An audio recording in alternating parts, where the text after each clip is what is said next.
warahmatullahi wabarakatuh. Waalaikumsalam Waalaikumsalam warahmatullahi warahmatullahi wabarakatuh. wabarakatuh. Wah, sobat-sobat semuanya, kita mulai kultum pagi ini dengan tema orang-orang yang merugi di bulan Ramadan.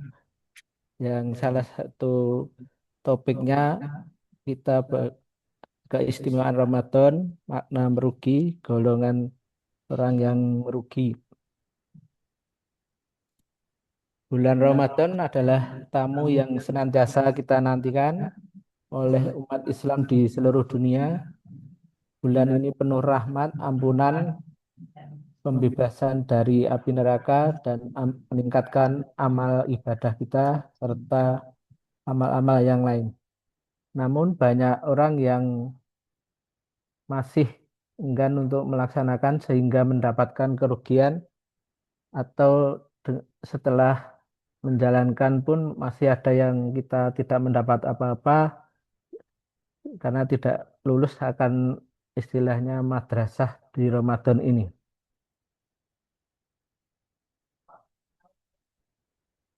Eh, Sebelum kita mulai siapa yang mendapat kerugian atas orang-orang yang di bulan Ramadan, malah kita artikan dulu rugi. Dalam bahasa kita artikan kekurangan modal ataupun kita tidak mempunyai apa-apa, sedangkan menurut syariat Islam rugi itu kita berkekurangan material dan kekurangan spiritual yang berimplikasi kepada kurangnya atau hilangnya pahala yang akan kita terima. Orang yang merugi tidak akan mendapatkan pahala yang besar yang telah dijanjikan oleh Allah Subhanahu wa taala dan akan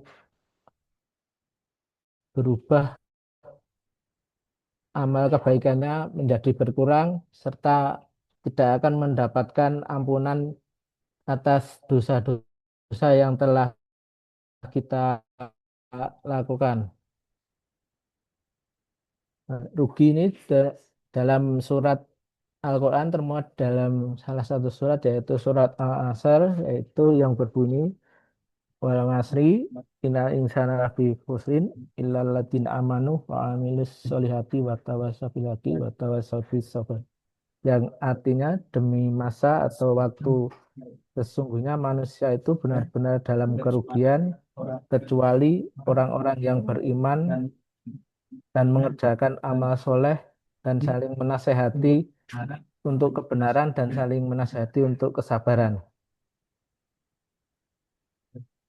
Berdasarkan hal-hal tersebut, ada beberapa orang yang mengalami kerugian di dalam bulan Ramadan ini, diantaranya orang yang berpuasa hanya mendapatkan lapar dan haus saja. Secara fisik kita itu menjalankan ibadah puasa, tapi kita tidak dapat menahan lisan dan anggota tubuh kita untuk berdosa, seperti masih berbuat bohong, bergunjing, atau mau fitnah sehingga mengurangi atau menghilangkan pahala yang ada di bulan Ramadan. Rasulullah bersabda, betapa banyak orang yang berpuasa, namun dia tidak mendapatkan apa-apa dari puasa tersebut kecuali hanya rasa lapar dan dahaga saja. Hadis riwayat Ibnu Majah nomor 1690.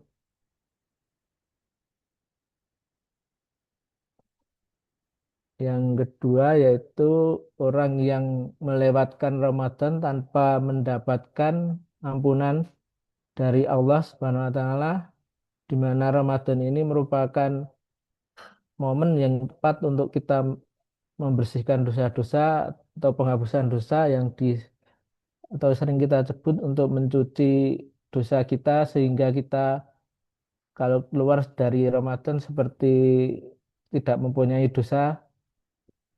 Namun masih ada juga yang kita setelah keluar Ramadan ini termasuk orang yang merugi karena tidak dapat memanfaatkan momen Ramadan ini dengan sebaik-baiknya. Yang ketiga ini orang yang sering meninggalkan atau melalaikan sholat puasa rukun Islam yang wajib yang kita tunaikan, namun ada yang salah satu pendukungnya yaitu sholat kita, yaitu sholat merupakan tiang agama dan akan dihisab di hari kiamat yang paling pertama kali. Jadi kita diusahakan jangan menunda-nunda sholat, bermalas-malasan dan mengabaikan yang berdampak buruk atau bahkan kita bisa menjadi munafik. Fenomena yang sering terjadi kita saat menjelang buka puasa atau kita sedang menyiapkan buka sehingga lupa menunaikan ibadah sholat maghrib karena saking asiknya. Allah berfirman dalam surat Al-Ma'un ayat 45 yang artinya maka celakalah bagi orang-orang yang sholat yaitu orang-orang yang melalaikan dari sholatnya. Yang selanjutnya orang yang melakukan maksiat di bulan Ramadan.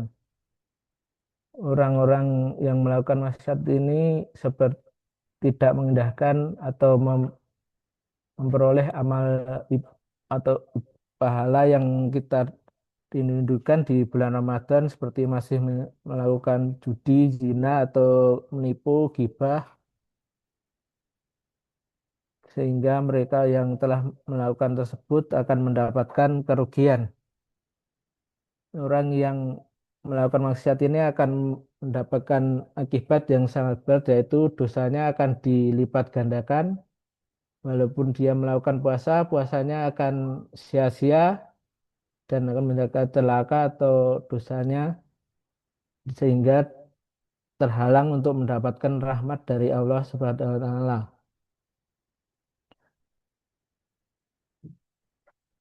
Yang selanjutnya untuk ini orang yang merugi di bulan Ramadan yaitu selama bulan itu hanya kita malas-malasan atau menyia-nyiakan waktu yang ada sehingga kita kurang maksimal dalam menjalankan ibadah Ramadan kita yaitu kita hanya tidur seharian atau main game sehingga kita tidak dapat pahala yang telah dijanjikan oleh Allah Taala karena bulan Ramadan ini adalah momen emas kita untuk meningkatkan amal-amal kita sehingga dapat pahala yang lebih daripada bulan lainnya. Allah berfirman dalam surat Al-Mu'minun ayat 3 yang artinya dan orang-orang yang menjauhkan diri dari perbuatan dan perkataan yang tiada berguna.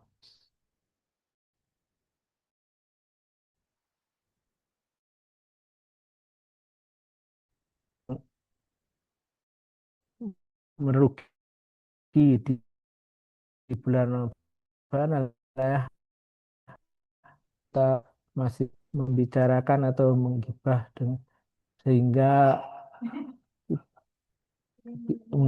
sehingga kita mengurangi pahala yang seharusnya kita dapat.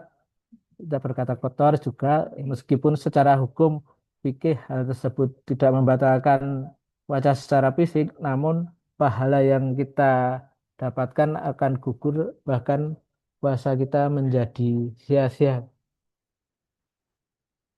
Eh, Demikian yang dapat saya sampaikan. Adapun kesimpulan dari itu, marilah kita eh, di bulan Ramadan ini dapat meningkatkan amal-amal kita sehingga kita mendapatkan pahala yang luar biasa sehingga kita keluar setelah Ramadan ini menjadi predikat yang mutakin dan kita dapat menjauhkan hal-hal yang merusak atau mengurangi pahala di bulan Ramadan tersebut. Demikian yang saya dapat sampaikan. Wabillahi taufiq wal hidayah. Wassalamualaikum warahmatullahi wabarakatuh. Waalaikumsalam Waalaikumsalam warahmatullahi warahmatullahi wabarakatuh. wabarakatuh.